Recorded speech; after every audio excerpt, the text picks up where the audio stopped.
महायुतीला जे यश मिळालेलं आहे ते खरं म्हणजे सन्माननीय मुख्यमंत्री यांच्या नेतृत्वाखाली गेल्या 2.5 वर्षांमध्ये जे काही काम या राज्यामध्ये सरकारनं करून दाखवलेलं आहे आणि खास करून राज्यातल्या 3 करोड लाडक्या बहिणींनी या ठिकाणी 200च्या वरती जो आकडा आपल्याला जाताना दिसतोय, या भरभरून प्रतिसाद किंवा प्रेम या बहिणींनी आम्हाला दिलेला आहे। कोल्हापूरकरांना मी मनपूर्वक धन्यवाद देतो। माझ्यावर अनेक आरोप, टीका, टिप्पणी अगदी खालच्या दर्जाला जाऊन करण्याचा माझ्या विरोधकांनी प्रयत्न केला। खरं म्हणजे निवडणूक ही विकासावर लढायची असती, विरोधकांच्याकडे विकासासारखं बोलण्याचं काहीच नव्हतं आणि माझ्यावर एक दोन हल्ला करण्याचा देखील त्यांनी प्रयत्न केला, तरी देखील मतदारांनी त्यांना जुमानलं नाही। पुढच्या काळामध्ये या ठिकाणी कोल्हापुरात महायुतीचं पर्व सुरू होईल आणि निश्चितपणे मी आपल्याला खात्रीशीर सांगतो की पुढच्या काळात कोल्हापूर महानगरपालिका ही या महायुतीच्या पदात असेल।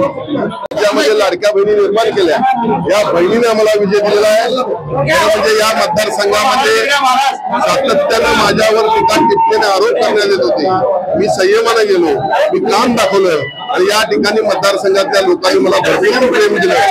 खास करून पेटांमधून असेल, सर्वच शहरी भागात असेल, सर्व माझ्या मतदारसंघामध्ये आणि खास विशेष करून मी बावडा विभागाचे या ठिकाणी आभार मानेन। बावड्यातल्या लोकांनी माझ्यावर जे प्रेम दाखवलेलं आहे ते मी कधीही विसरणार नाही आणि बावड्याचा विकास केल्याशिवाय मी स्वस्थ बसणार नाही आणि कोल्हापूर जिल्ह्यात पुढच्या 5 वर्षांमध्ये या ठिकाणी आपल्याला बदल झालेला दिसेल।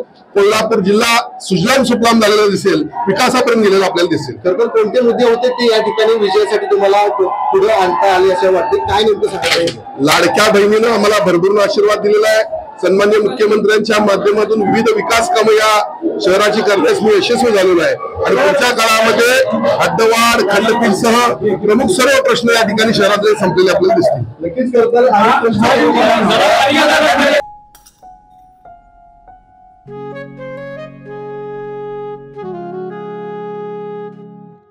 बाबा, आज येताना बासुंदी घेऊन या ना। अगं, कालच आपण आईचा वाढदिवस होता म्हणून आणली होती ना। ऐकलं, गोकुळची बासुंदी पुन्हा खावीशी वाटतेय। खरं सांगू, मलाही खावीशी वाटतेय।